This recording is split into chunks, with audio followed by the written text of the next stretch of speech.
Tome su asiento, tome su asiento, tome su asiento. El Señor está aquí. ¿Cuántos lo creen? Amén. Gloria a Dios. El Señor se está moviendo en medio nuestro. El Señor está obrando en nosotros. Vamos a ver lo que dice la palabra de Dios en esta noche. Vamos a estar hablando acerca de la lucha que nosotros como creyentes tenemos. Usted sabe que nosotros vivimos en un mundo que es espiritual. Hablábamos ayer por televisión, hoy por televisión, acerca de que Dios nos hizo cuerpo, alma y espíritu. Cuerpo, mente y espíritu. La palabra de Dios nos dice eso en 1 Tesalonicenses 5. Nos dice, no lo busque ahora, sépalo, búsquelo después en su casa, que nos hizo en 3 áreas, de tal manera que nosotros tenemos 3 áreas, lo material, lo físico, el cuerpo físico, la mente, las emociones y lo espiritual. Y la parte espiritual está en un mundo espiritual. Dice la palabra de Dios que nuestra lucha no es contra carne ni sangre, es decir, no es contra las personas, no es contra la gente, sino que es contra principados y potestades, contra las huestes de maldad. En los últimos tiempos ha habido una suerte de moda dentro del ambiente cristiano que ha sido algo que se llama o que se le ha llamado la guerra espiritual. La guerra espiritual, algunos hermanos piensan que hacer guerra espiritual es andar viendo demonios por todos lados. Todos son demonios, todo lo que pasa son demonios, todo es demonios. Todo es demonología, todo, vamos a ver cómo se llama este demonio, cómo se llama aquel demonio, y de lo único que creen que eso es la guerra espiritual y andan reprendiendo por todos lados. Eso forma parte de la guerra espiritual, pero eso no es toda la guerra espiritual o no es la guerra espiritual. Otros hermanos piensan, hacemos guerra espiritual también cuando adoramos, cuando cantamos, ¿sí? Eso que quede claro que lo hacemos, pero algunos hermanos creen que hacer guerra espiritual es cantar algunas canciones con letras que hablan de la guerra espiritual. Una vez me tocó estar en una iglesia y el hermano dijo, bueno, ahora vamos a hacer guerra espiritual, y empezó a cantar, hagamos guerra espiritual, y para él eso era la guerra espiritual, nada más que cantar ese coro, cantar esa canción o decir esas palabras. Y eso no es solamente la guerra espiritual. La guerra espiritual involucra toda nuestra vida como cristianos. Involucra la adoración, la alabanza, involucra el estar enfrentando a los espíritus inmundos, pero no es solamente eso, no es solamente reprender demonios, o no es solamente cantar canciones de guerra espiritual, sino que es el conjunto de todo, ¿sí? No es que queden excluidas esas cosas, sino que forma parte de un todo. Entonces, en esta noche vamos a ver qué dice la palabra de Dios acerca de la lucha en la que está inmerso un creyente. Por eso vamos a ver en primer lugar que la guerra espiritual exige de un soldado. Vamos a buscar en nuestras Biblias 1 Timoteo 6. La carta que le escribe el apóstol Pablo a Timoteo, la primera carta que él le escribe, la primera carta a Timoteo, capítulo 6, versículo 11 en adelante.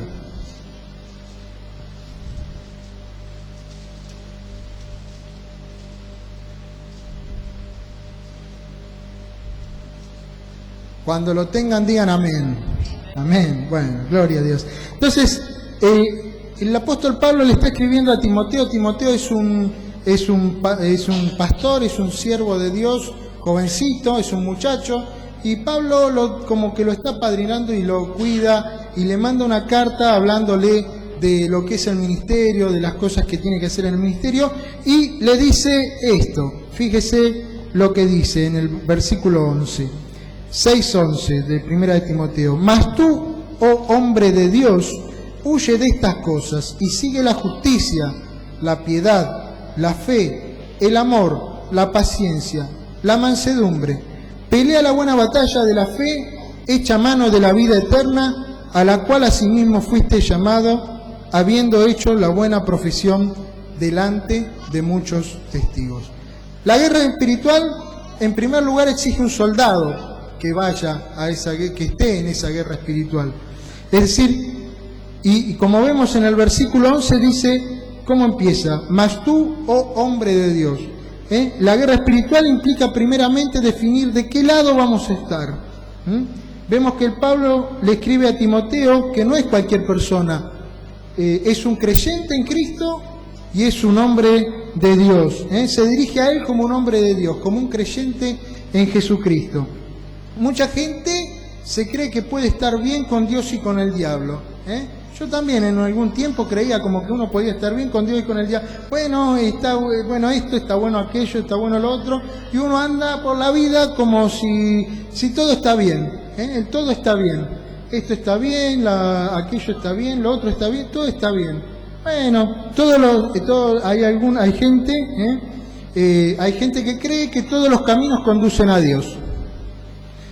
Bueno, con que uno haga cosas buenas, ya está, va a llegar a Dios. Y la palabra de Dios nos enseña otra cosa. Jesucristo nos dijo, en Juan dice, en el Evangelio de Juan quedó registrado que Jesucristo dijo, yo soy el camino y la verdad y la vida, y nadie viene al Padre si no es por mí. Nadie llega al Padre, nadie llega al Padre Celestial si no es a través de Jesucristo. Jesucristo es el único camino, dijo él, es el camino, la verdad y la vida. De tal manera que no hay muchas formas de llegar a Dios. Así que la gente esa que cree que por todos lados, haciendo lo bueno o buscando por aquí, por allá, puede llegar a Dios, ni la filosofía ni nada puede llevar a Dios más que Jesucristo. ¿Cuántos dicen amén? Amén, amén, gloria a Dios. No hay otro camino a Dios que no sea Jesucristo. Podemos llegar a ir, como yo decía esta mañana en televisión, podemos llegar no sé a dónde llegaremos por otro camino, pero seguro que a Dios no va a llegar si busca por otro camino. Hay gente que cree en santos, hay gente que cree en lo que quiera, puede creer en lo que quiera, pero no lo va a llevar a Dios. No sé a dónde lo lleve, pero no es el camino para Dios, porque Jesucristo dijo que nadie llega al Padre si no es a través de Él. Entonces, hay otra gente, por ejemplo, que también cree que si no se mete en cuestiones espirituales, todas esas cosas no le llegan. Hay gente que dice que cree que, bueno, como no se mete en lo espiritual, está exenta de las influencias del mundo espiritual. Y nada más cerrado, ¿no? Nada más lejano a la realidad, ya que el mundo espiritual está ahí. Creamos o no creamos que existe, está ahí. Estamos rodeados del mundo espiritual, porque nosotros somos cuerpo, mente o alma y espíritu, ¿sí? Vivimos en un mundo espiritual. Dice la palabra de Dios que el enemigo anda como león rugiente buscando a quien devorar, de tal manera que estamos en un mundo espiritual, creamos o no, Dios está allí, la gente cree en Dios o no, Dios está allí, Él creó el universo, Él nos creó a nosotros y nadie lo puede desmentir eso, no hay forma, nadie puede darnos otra explicación. Entonces, Dios está ahí y el mundo espiritual también está ahí. Entonces, en primer lugar, debemos definir de qué lado estamos. ¿De qué lado estamos en este mundo espiritual? En el mundo espiritual tenemos las tinieblas y la luz. ¿De qué lado estamos? ¿De las tinieblas o de la luz? Si estamos en Jesucristo, vamos a estar en la luz. Pero dice la palabra de Dios que si estamos en las tinieblas, que si no tenemos a Cristo en nuestro corazón, somos hijos del diablo. Nosotros cuando antes no teníamos a Jesucristo, dice la palabra de Dios que éramos hijos del diablo, que estábamos muertos en delitos y pecados. Mucha gente cree también que todos son hijos de Dios, todos somos hijos de Dios, y no, todos somos creación de Dios, todos somos, los hombres fuimos creados todos por Dios, pero no todos somos hijos de Dios. Somos hechos hijos de Dios por el sacrificio de Jesucristo en el Calvario y por nuestra fe en Jesucristo. Amén. Bueno, entonces por eso le dice acá Pablo, le dice a Timoteo que él lo hizo, él eligió ser hijo de Dios por la buena profesión de la fe que hizo, por la buena profesión de fe. Y nosotros también hemos hecho esta buena profesión de fe pidiéndole a Jesucristo que sea nuestro Señor y Salvador. reconociendo entonces ahí su victoria en la cruz, sobre la victoria sobre el pecado, en la cruz del Calvario, y aceptando su perdón por nuestros pecados. ¿Cuántos dicen amén? Gloria a Dios, porque el Señor escogió venir a la cruz del Calvario para salvarte a vos y para salvarme a mí. Gloria a Dios. Pero una vez entonces que decidimos ser creyentes en Cristo, una vez que decidimos creer en Cristo y tener la fe que nos da la salvación, vemos también que la guerra espiritual entonces implica entrar en una lucha. Habíamos dicho que el mundo espiritual está ahí y que nosotros debemos elegir de qué lado estamos. Y este mundo espiritual está en lucha. Del lado que estemos vamos a estar inmersos en la lucha. No es que zafamos por estar de un lado o zafamos por estar del otro. De los dos lados vamos a estar en el medio, porque el enemigo está tratando de robar las almas para que estén lejos de Dios y vivan una eternidad sin Cristo. Vivan la eternidad en donde dice, como dijo Jesús, donde es el lloro y el crujir de dientes. Entonces, Él está luchando por arrancarte de las manos de Dios y Jesucristo está intercediendo por ti y guardándote y esperando tu paso de fe. Entonces, fíjese lo que dice el versículo 12, 1 Timoteo 6:12. Le dice el apóstol: pelea la buena batalla de la fe, echa mano de la vida eterna, a la cual asimismo fuiste llamado, habiendo hecho la buena profesión delante de muchos testigos. Dice, pelea la buena batalla de la fe. ¿Qué dice? Pelea la buena batalla de la fe. Ese también es un mandato para nosotros. Pelea la buena batalla de la fe. El apóstol Pablo le dice a Timoteo que debe pelear la buena batalla de la fe. Ser cristiano es estar en uno de esos dos bandos en lucha, pero sabemos que somos victoriosos por la victoria de Jesucristo. No es nuestra victoria, es la victoria de Jesucristo en la cruz la que nos hace más que victoriosos. Somos más que victoriosos en Cristo Jesús. Amén. Gloria a Dios. Entonces, ser cristiano implica vivir una contracultura. La gente va para allá, nosotros vamos para el otro lado, porque la gente está también viviendo una vida licenciosa, una vida de lascivia, una vida del todo está bien, y nosotros decimos no, Dios dice que esto está mal, Dios dice que esto está mal, Dios dice que aquello está mal. Nosotros elegimos ir por el camino angosto y la puerta estrecha que lleva a la salvación. Los otros están eligiendo agarrar el camino ancho y espacioso que lleva a la perdición. Entonces, cuando vos vas por ese otro camino, que va como a contramano de la cultura, de lo que hoy la gente acepta cada vez más cosas. Quizás hace unos años la gente más grande había como un poco más de ética y un poco más de límites para las cosas. Hoy no hay límite para nada. Hoy podés ver cualquier cosa en televisión. Vos prendés la televisión y ves cualquier palabrota, cualquier cosa, cualquier obscenidad, pornografía, ves de todo. Y ya no hay límites. Hoy sale un homosexual y dice, sí, yo soy homosexual y la onda es esa. Hoy la onda es que los hombres vayan a contratar travestis para tener relaciones. Hoy la onda es todo al revés, todo el mundo del revés es. Y nosotros vamos en esa contracultura, porque tenemos a un Dios que nos ha rescatado del pecado, nos ha rescatado de estar inmersos en ese mundo que nos llevaba como las olas del mar que te arrastran y te llevan para otro lado que no es para el lado que vos querías ir. Entonces, ser cristiano implica vivir en una contracultura con valores diferentes, muy diferentes a los de la sociedad en general. Implica apartarse del pecado y buscar hacer lo bueno y que lo que es agradable delante de Dios.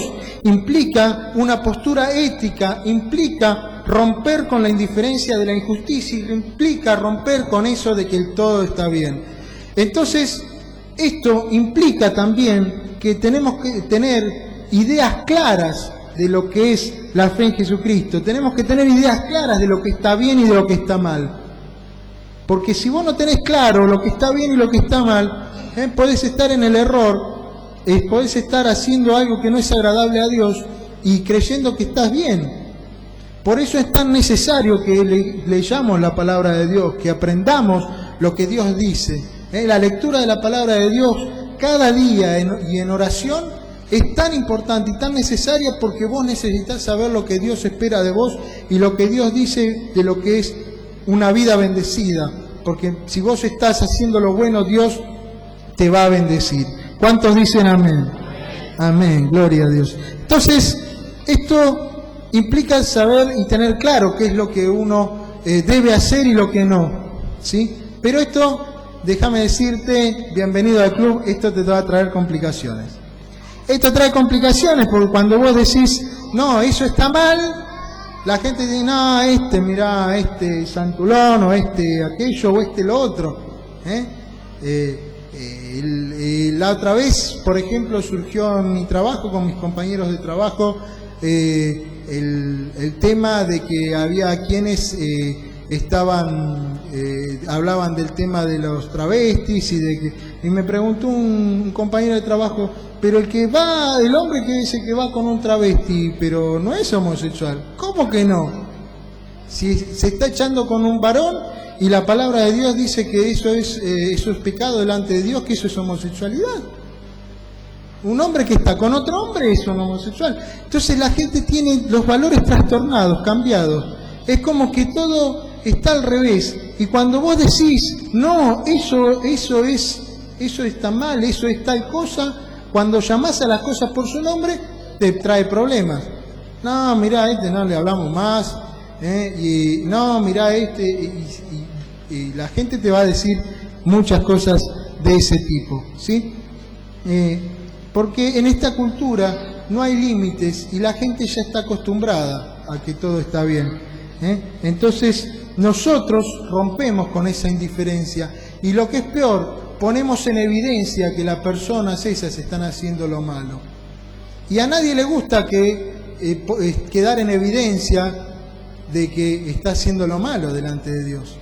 Pero dice la palabra de Dios que es el Espíritu Santo el que convence de justicia, de pecado y de juicio, ¿sí? O sea, nosotros debemos hablar porque somos testigos de Cristo, no nos podemos callar porque tenemos ese deber. Tenemos el deber de decirle, mira, lo que vos estás haciendo, Dios dice que está mal, porque si no esa persona queda en la ignorancia. Entonces nosotros le decimos y después allá él puede elegir. Delante de Dios nosotros también cumplimos delante de Dios de que le hemos dicho lo que estaba haciendo está mal. Entonces, como decía un conductor de un canal de televisión de estos de aire, ¿de qué lado estás? ¿De qué lado estás? Esa pregunta es como si te la dijera Dios, ¿de qué lado estás? ¿De las tinieblas o la luz? ¿Del lado de Cristo o del lado del enemigo? Entonces, ¿cuántos conocen acá? ¿Cuántos saben lo que es una guerra? ¿Cuántos saben lo que es una guerra? Una guerra, hay dos bandos en conflicto, se pelean entre ellos, y hay dos movimientos básicos en la guerra. Están los que avanzan y atacan y están los que se defienden. Están esos dos movimientos. Y igualmente, simultáneamente, el que está atacando se está defendiendo porque tiene el otro que se está defendiendo y le está atacando también, y al revés, ¿sí? Entonces está el ataque y lo que es el defenderse. Entonces, vamos a considerar en primer lugar que un creyente debe defenderse. El primer paso, en primer lugar, la guerra espiritual entonces exige que nos defendamos. La defensa, si nos tenemos que defender, quiere decir que estamos siendo atacados. Veamos qué dice el versículo 13. Dice el versículo 13, te mando delante de Dios, que da vida a todas las cosas, y de Jesucristo, que dio testimonio de la buena profesión delante de Poncio Pilato, que guardes el mandamiento sin mácula ni reprensión hasta la aparición de nuestro Señor Jesucristo. Dice el principio del 13, te mando delante de Dios, y el principio del 14, que guardes el mandamiento sin mácula ni reprensión. Repita conmigo el principio del 13, te mando delante de Dios, y el principio del 14, que guardes el mandamiento sin mácula ni reprensión. Amén, amén. Si necesitamos defendernos es porque alguien nos está atacando. Elemental, ¿no? No es ninguna ciencia, no descubrimos la pólvora. Si alguien nos está atacando, si alguien nos ataca, necesitamos defendernos. Y Pablo le manda a Timoteo que guarde el mandamiento sin mácula ni reprensión, es decir, que nadie pueda decir, mirá, vos estás haciendo algo malo, que él guarde, él cuide de cumplir con los mandamientos de Dios. Timoteo, al igual que nosotros como hombres y mujeres de Dios, tenemos que cuidarnos de las tentaciones del mundo. Tenemos que cuidarnos de las tentaciones del enemigo, que, como dijimos antes, anda como león rugiente buscando a quien devorar. El enemigo anda alrededor nuestro como león rugiente buscando a quien devorar. Timoteo y nosotros tenemos una forma de mantenernos libres de la esclavitud del pecado y de la muerte, que es mantenernos en santidad y en obediencia. Diga, santidad y obediencia. Eso es lo que nos mantiene inmunes, nos hace una coraza de protección de los ataques del enemigo, del pecado, de la muerte del pecado. Entonces, la palabra de Cristo, la palabra de Dios es bien clara en este sentido. En cuanto a la santidad, el Señor Jesús le dijo a sus discípulos en Getsemaní: velad y orad para que no entréis en tentación, porque el espíritu a la verdad está dispuesto, pero la carne es débil. Debemos estar permanentemente alertas para identificar claramente las tentaciones y no ceder a ninguna de ellas, porque las tentaciones las vamos a tener, las tentaciones van a venir, no es que vamos a estar exentos, pero el que toma la decisión de caer sos vos. El enemigo no es que captura tu mente y vos, no, caí, el enemigo no. El enemigo te pone la tentación, te pone la mujer hermosa para que vos la veas y te pone a las mujeres el hombre hermoso para que lo vean y engañen a su mujer con su mente o a su esposo con su mente, y así como todo eso. Bueno, en vos está que sigas mirando, que dé la media vuelta y mires para el otro lado. Pero la tentación va a estar. Jesucristo fue tentado en todo, pero sin pecado. Jesucristo fue tentado como hombre, y tenemos registro de las tentaciones del enemigo. Le daba todo, le daba el mundo, le daba todo, pero Jesucristo sabía que él iba a ganar al mundo sin necesidad del enemigo, porque Dios ya se lo había entregado en sus manos por su sacrificio en la sangre, su sacrificio en la cruz del Calvario y por su sangre derramada. Amén. Entonces, y el pecado es el atajo muchas veces. Déjeme extenderme un poquito más del pecado. El pecado es el atajo a lo que Dios nos iba a dar como bendición. Muchas veces tomamos el atajo. Si usted se fija, a Jesús el enemigo le dice: yo te voy a dar todas las naciones de la tierra. Y Dios le iba a dar las naciones de la tierra y el cielo, porque era Dios hecho hombre, pero como hombre era 100% hombre, y él escogió despojarse de sus atributos de Dios, porque si no, ¿qué mérito tenía? Si como Dios él podía pasar por todo eso, él como hombre lo pasó, como vos y como yo, y nos demostró que se podía, que él pudo mantener toda una vida de santidad y que pudo llegar a la cruz del Calvario y morir por vos y por mí. De tal manera que dice la palabra de Dios que la manera de no ceder es la obediencia a los mandamientos del Señor. Dice la palabra de Dios en Santiago 4:7: someteos pues a Dios, someterse a Dios, resistid al diablo y huirá de vosotros. Amén, gloria a Dios. ¿Cuánto dicen gloria a Dios por esto? Pero usted tiene que resistir al diablo. Acá no habla de pelearse, de reprender, habla de resistir. ¿Cómo resistimos en santidad? ¿Cómo resistimos cuando viene la tentación y vos decís no? Cuando te vienen los pensamientos malos y decís: en el nombre de Jesús, Señor, toma control de mi mente. Y es fácil, no necesitamos mucha ciencia, es fácil. Cuando vos te ves en la tentación, pedirle al Señor que te saque de eso, que tome control de tu vida, que te dé fortaleza. Entonces, con eso simplemente ya el Señor va a obrar en tu vida, porque vos le estás consagrando tu vida al Señor.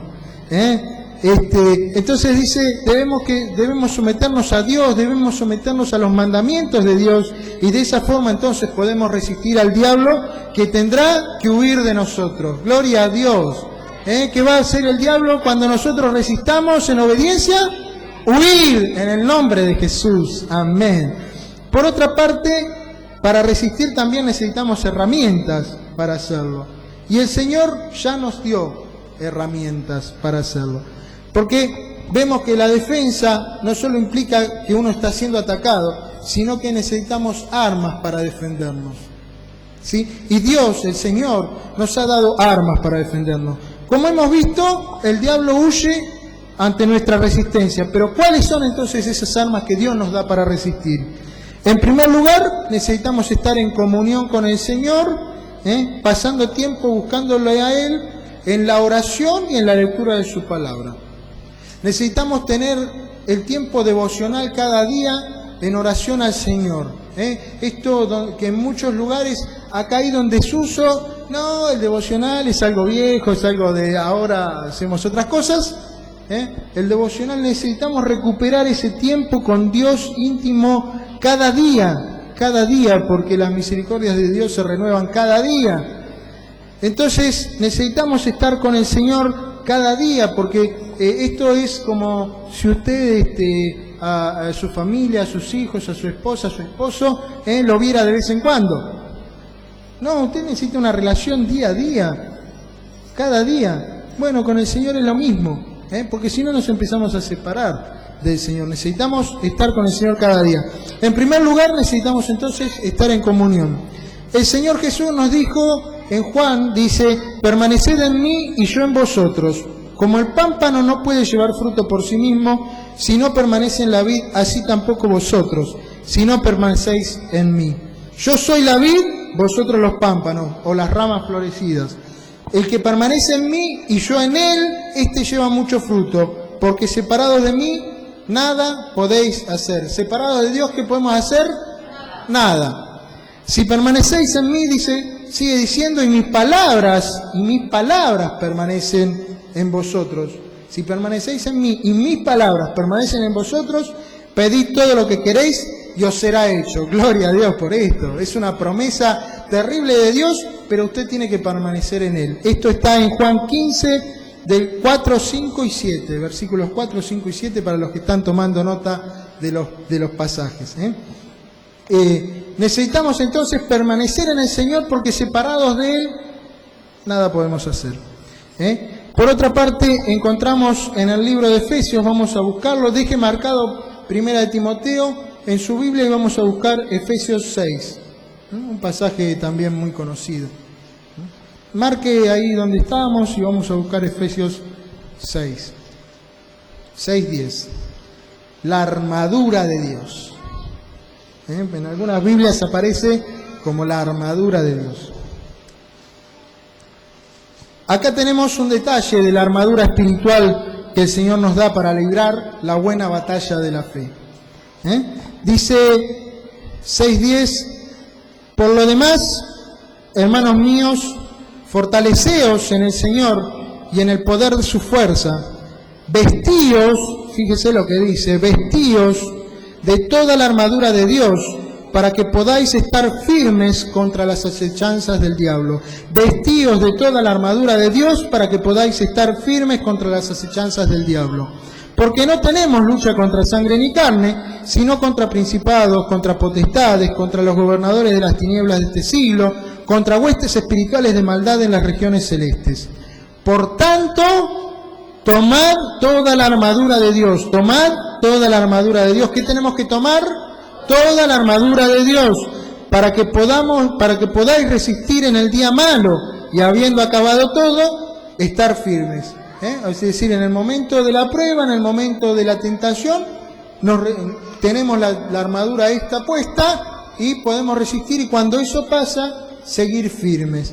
Estad pues firmes, dice, ¿qué dice? Ceñidos vuestros lomos con la verdad. Siempre debemos hablar la verdad, no debemos mentir. Porque cuando mentimos, Cuando usted peca, abre una puerta ahí para que el enemigo pueda pasar a su casa, para que pueda tener señorío sobre algún área de su vida. Entonces debemos siempre hablar con la verdad. Esto de la coraza, esto de la armadura de Dios, no es algo supersticioso. Yo conocí a un hermano líder de una iglesia, que él decía, bueno, yo cada mañana, este hermano manejaba un taxi, entonces él decía, bueno, yo cada mañana me subo en el taxi, me siento, me pongo ahí, y entonces digo, bueno, me pongo me ciño los lomos de la verdad, me pongo el yelmo de la salvación, y él con eso se creía que estaba, y hacía una oración que era una oración, digamos, medio supersticiosa en realidad, porque no es eso de lo que dice la palabra, no dice que nosotros tenemos que decir que tenemos esto, dice que nosotros tenemos que tener esto, que la armadura de Dios es que nosotros tengamos esto. Y que tengamos esto es ceñirnos, hace Pablo, el apóstol Pablo hace un paralelo con la armadura que tenían los soldados romanos. Era algo que el que leía esta carta lo tenía fresco en la mente y pues decía, como si nosotros ahora nos describiera, no sé, un policía, un bombero, y uno sabe qué más o menos qué es lo que tiene, cómo se viste el policía, ¿no? Que la gorra, que esto. Bueno, él le describe a la gente esto. Y le dice, bueno, ceñid vuestros lomos, los lomos, con la verdad, ponete el cinturón, ahí ceñite los lomos con la verdad. Y vestidos con la coraza de justicia. Debemos ser personas justas en todas las cosas. Y calzados los pies con el apresto del Evangelio de la paz. Debemos ser pacificadores. El Evangelio de la paz. Llevar el Evangelio de la paz. La palabra de Dios, pero en paz, no a ir a discutir, no porque lo que vos crees está mal, no, llevar la palabra de Dios en paz y ser pacificadores. Sobre todo tomad el escudo de la fe, con que podáis apagar todos los dardos del fuego del maligno. ¿Y cómo viene la fe? Por el oír, y el oír la palabra de Dios.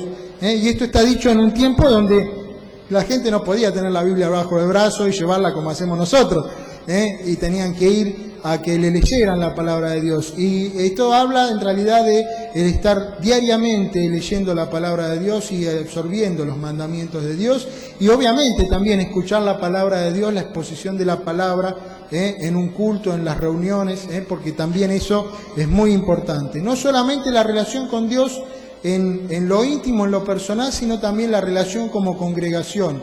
El Espíritu Santo nos empuja. Si usted tiene el Espíritu Santo, si usted está sellado por el Espíritu Santo, como dice la palabra de Dios, usted va a tener la necesidad de congregarse con otras personas que tienen la misma fe, para poder compartir también el peso y poder, dice, llevar las cargas unos de otros. Y si usted no se congrega, ¿cómo va a llevar la carga de otro hermano? Y dice, y tomad el yelmo de la salvación, o sea, estar firmes en la salvación. El yelmo era en la cabeza, cubría la mente, los pensamientos, nuestros pensamientos de estar cubiertos de las cosas que nos llevan a la salvación, la obediencia.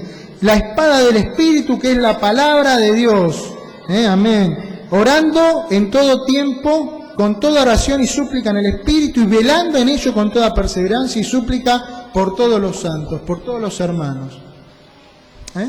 Esto es lo que hace que nosotros, que tengamos todo esto, es lo que hace que nosotros estemos protegidos de los dardos del enemigo. Que nosotros estemos en santidad, que nosotros estemos en obediencia, hace que nosotros estemos protegidos en la lucha espiritual. Entonces, como nos exhorta el Señor en su palabra, debemos vestirnos con esto. La pregunta entonces es que nos tenemos que hacer cada uno de nosotros: ¿cómo estoy en estas áreas? ¿Cómo estoy? ¿Tengo seguridad en la salvación de mi alma? ¿Tengo fe? ¿Busco la justicia? ¿Soy pacificador? ¿Me conduzco con la verdad? ¿Me hago tiempo diariamente para mi comunión con el Señor, para la lectura de su palabra y la oración a Él? Todas estas son preguntas que debemos respondernos y que son lo que nos va a dar la respuesta si nosotros estamos bien. Entonces, vimos que la guerra espiritual exige un soldado, vimos que la guerra espiritual exige defenderse, pero también que la guerra espiritual exige atacar y avanzar. Ese era el otro movimiento. Uno se defiende con la armadura de Dios, se defiende en obediencia, se defiende así, pero también exige atacar y avanzar. Atacamos y avanzamos, ¿por qué? Porque somos victoriosos en Cristo. Vamos a volver a Timoteo, vamos a volver a 1 Timoteo, por eso le dije que lo marcara, 1 Timoteo 6.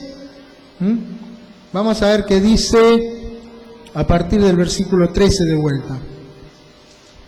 1 Timoteo 6, versículo 13 en adelante.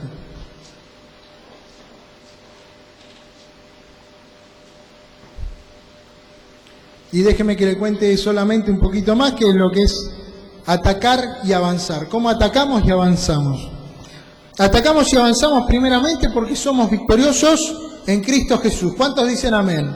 Amén, gloria a Dios. Dice el versículo 13, 1 Timoteo 6:13, te mando delante de Dios que da vida a todas las cosas y de Jesucristo que dio testimonio de la buena profesión delante de Poncio Pilato, que guardes el mandamiento sin mácula ni reprensión hasta la aparición de nuestro Señor Jesucristo. El 15, la cual a su tiempo mostrará el bienaventurado y solo soberano, Rey de reyes y Señor de señores, el único que tiene inmortalidad, que habita en luz inaccesible, a quien ninguno de los hombres ha visto ni puede ver, al cual sea la honra y el imperio sempiterno. Amén.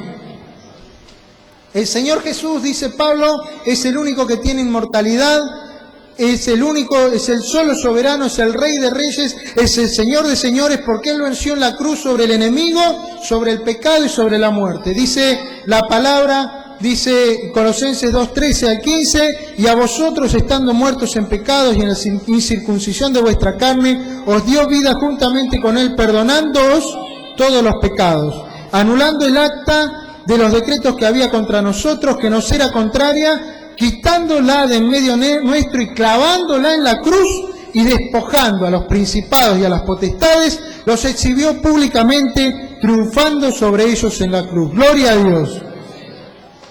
Él triunfó en la cruz sobre todos los principados y todas las potestades. Él los exhibió públicamente, exhibió: esto es pecado.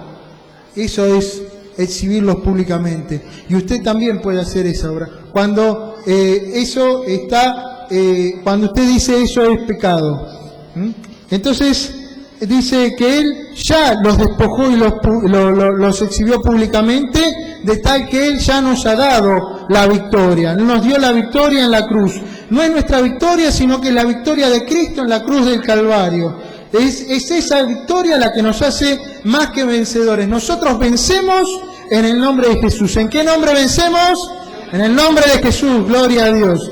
Sobre esa base, entonces, no solo atacamos y avanzamos porque somos victoriosos en Cristo Jesús, sino también atacamos y avanzamos porque es un mandato del Señor. Es un mandato del Señor que ataquemos y avancemos.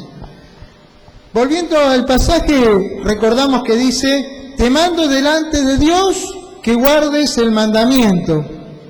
Y en la segunda carta a Timoteo, el apóstol Pablo le dice: pero tú sé sobrio en todo, soporta las aflicciones, haz obra de evangelista, cumple tu ministerio. Segunda Timoteo 4:5. Le dice: haz obra de evangelista, cumple tu ministerio. Y todos los creyentes, todos, usted, yo, todos, ¿cuántos? ¿Quiénes? Todos los creyentes todos los creyentes en Cristo tenemos un mandamiento que guardar, que es lo que se llama la Gran Comisión, que es la proclamación del Evangelio, que está en el final del Evangelio de Mateo, que es Mateo 28. Búsquelo, le doy tiempo, ya vamos terminando. No sé cómo creía usted que podía atacar al diablo, pero yo le voy a dar la fórmula para atacar al diablo. Porque, ¿qué decíamos primero? Que el diablo está luchando por las almas. El diablo está luchando por arrebatarle a las almas al Señor para que vivan en la eternidad sin Dios. ¿Y cuál es entonces nuestra forma de atacar al diablo? Robarle esas almas a Él, para Cristo. ¿Sí? ¿Qué decimos? Amén. no robamos, digamos, tomamos esas almas para Cristo, ¿no? Vamos a corregir, porque si no parece, el que roba, mata y destruye es el enemigo, pero nosotros le arrebatamos esas almas para el Señor. Lo que estamos haciendo aquí a través del canal es lo que tenemos que hacer, cada uno de nosotros proclamando el Evangelio. Mire, si cada uno de los que estamos acá ganara un alma por mes, el mes que viene seríamos el doble. Y el otro mes seríamos 4 veces, porque los otros nuevos también tendrían que ganar uno. Nos estaríamos multiplicando. Pero si usted ganara, no le digo 1 por día, le digo 1 por mes. Qué poco. 1 por mes ganar para el Señor. 1 por mes. En 12 meses usted hubiera ganado 12 personas.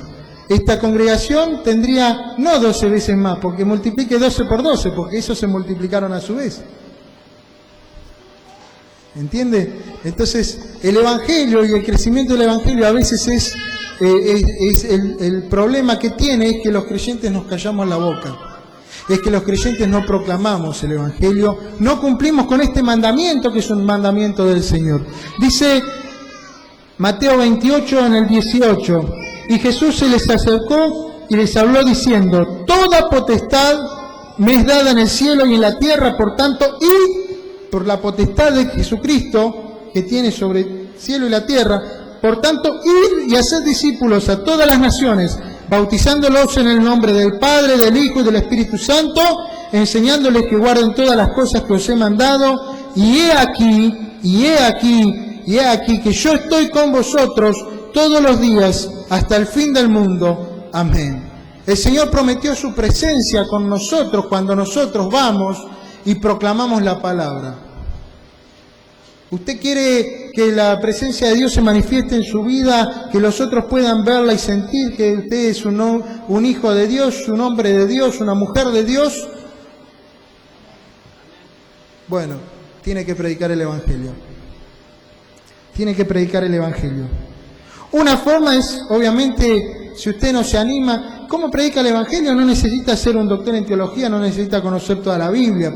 Necesita poder dar su testimonio a los demás, por lo menos. Nosotros somos llamados a ser testigos del obrar de Jesucristo.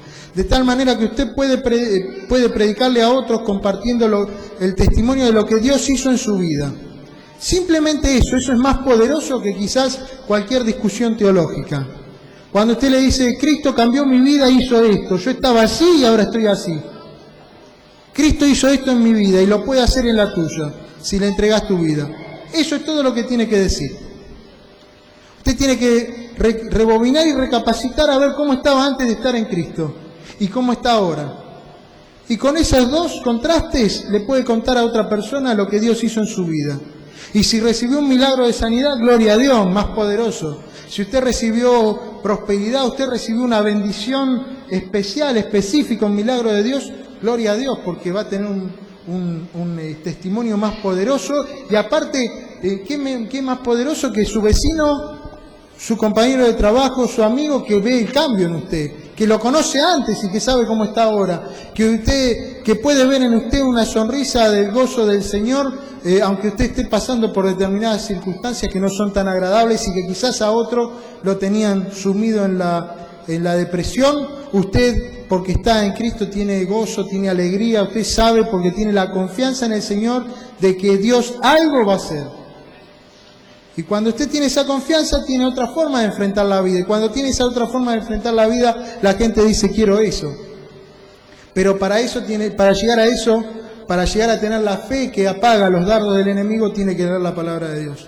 Tiene que venir y congregarse y escuchar la palabra de Dios, las predicaciones, la exposición de la palabra, para entender un poco más lo que dice. No solamente leerlo, sino a veces tener también algo de la interpretación o un poco más de lo que podamos sumarle los predicadores, que podemos explicar, abrir un poquito más el panorama o explicarle algunos detalles de la palabra de Dios.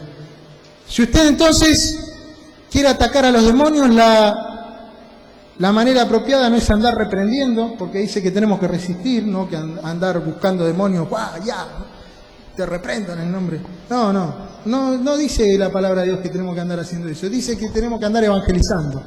que tenemos que andar predicando. Cuando la gente entrega su vida a Cristo, cambia su vida y ahí se extiende el reino de los cielos. Esa persona va a ser una persona que va a cambiar su vida, que no va a robar, que no va a estafar, que va a tratar a los otros con justicia, que va a tener fe, que va a cambiar su vida, va a ser un marido golpeador que va a dejar de golpear a la mujer, un alcohólico que va a salir del alcohol, un drogadicto que va a salir de la droga. Eso es lo que tenemos que hacer. Ahí usted va a estar atacando al enemigo, en donde más le duele. Desatando a la gente de los vicios del alcohol, de la droga, sacando a la gente de la violencia, de la inmoralidad sexual. Ahí es donde usted va a atacar a los demonios de verdad. De verdad. Así que nuestro enemigo es el diablo y sus huestes de maldad. Peleamos contra principados y potestades de maldad que buscan atar a la gente y mantenerla cautiva del pecado y de la muerte. La manera entonces en que nosotros hacemos guerra espiritual contra esos demonios es cuidando primeramente que nuestra vida sea agradable delante de Dios. Eso es lo que nos da la protección, eso es lo que nos da la libertad en Cristo. Cantábamos, donde está el Espíritu de Dios hay libertad, donde está el Espíritu de Dios en su vida le da libertad, pero usted debe mantenerse en santidad para no estar atado de nada, como dice Pablo. Pablo dice, todo me es lícito, mas no todo me conviene, y no me quiero quedar atado de nada. Entonces, usted cuando comete pecado, cuando se hace lo que no es agradable a Dios, se está atando a eso. Entonces, usted tiene que vivir una vida de libertad, la vida abundante y victoriosa que Jesucristo tiene para usted. En primer lugar, entonces, ¿con qué? Con la santidad soy libre en Cristo. Con la santidad, y diga conmigo, con la santidad soy libre en Cristo. Y con la obediencia. Por un lado, amén. Y por el otro lado, usted puede ir a atacar a los demonios, puede ir a atacar al diablo, ¿cómo? Liberando a la gente de la cautividad en la que la tiene, proclamando el Evangelio, llevándole la buena nueva de que Jesucristo murió por él por amor. Llévele el amor de Cristo, llévele el testimonio suyo. No si la Virgen sí, si la Virgen no, si el Santo sí, porque usted va a entrar en esas discusiones y la gente se pone más dura. Usted cuéntele su testimonio, cuéntele lo que Dios puede hacer por él y nada más. Y ahí va a tener audiencia. Nosotros acá a través del canal hablamos de la bendición de Dios, hablamos de cómo Dios puede obrar en las vidas y nos llama gente católico, de la Universal, nos llama gente de todos lados. Y oramos por ellos cada mañana y la gente está escuchando la palabra de Dios y está teniendo una semilla que a su tiempo segaremos. Amén. Bueno, entonces, para concluir, esta es la lucha, esta es la verdadera guerra espiritual que cada uno de nosotros libra. Esta es la lucha que todo creyente enfrenta. Ser santo y llamar a la gente a la santidad. A apartarse para Dios en un mundo inmerso en las tinieblas y en la corrupción del pecado. Vivir en el mundo sin ser del mundo. Usted, vos. ¿Vas a aceptar ese desafío? Amén. Bueno, vamos a inclinar nuestros rostros, vamos a orar por esto y vamos a estar, yo voy a invitar después a pasar al frente a aquellos que tienen necesidad de oración por algún motivo en especial. Vamos a orar por esto. Padre, en el nombre de Jesús, te pedimos que podamos vivir una vida de santidad. Padre, te pedimos que podamos vivir una vida agradable a ti. Padre, te pedimos que nos liberes de todo del pecado, Señor, que nos ayudes a fortalecernos en la fe, que nos ayudes, Señor, a estar fuertes en la fe, que podamos resistir la tentación, que podamos hacerlo en el nombre de Jesús, que es nombre sobre todo nombre. Y en el nombre de Jesús también, Señor, te pedimos que abras nuestra boca para que podamos proclamar tu palabra. En el nombre de Jesús te pedimos, Señor, que tú estés dándonos palabras para poder contarle a los otros de tu amor y de lo que hiciste en nuestra vida. Nada más, Señor. Señor, que nos des de nuevo para hablar de ti, Señor, y para invitar a la gente a las reuniones, a que se congregue, a que escuche tu palabra, a que vea la televisión, a que escuche la radio, a que, Señor, tenga un encuentro personal contigo. Señor, danos también sabiduría para manejarnos en esto y para poder guiar a la gente en una oración de fe para que te reciba a ti como Señor y Salvador. En el nombre de Jesús te pedimos esto. Amén. Amén. Gloria a Dios. Y vamos a estar entonces...